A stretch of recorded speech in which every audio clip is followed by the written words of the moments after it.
хубаво да си отиди в психиатрията да те лекуват, стига се занимава с хората с апетитите ти, отива и при нея малките пушачи, алкохолици, наркоманчета, садисти, да им се няма значение. Така.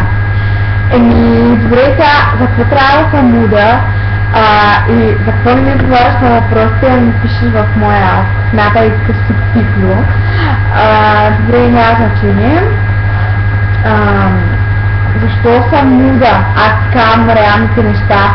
Ти какъв си ти да пишеш на всички момичета, те ти пишат някакви аре, бем, бати големия хуй, какво се снима една работа и си качи в фактите и носи 100 кила. И... Дей сега.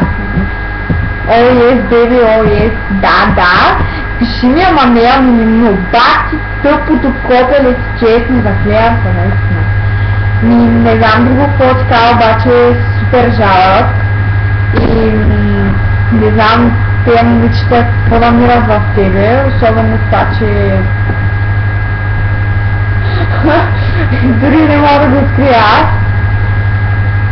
По причината, че аз мисля реално в момента на тези неща. Добре, супер! Тъп 9-9, качу хуя и някакви... Боже... Аре, вари, изчука някоя на магистралата и се успокой да е, смотри. Какво... Ще няма какво коментирам. Ай. Малко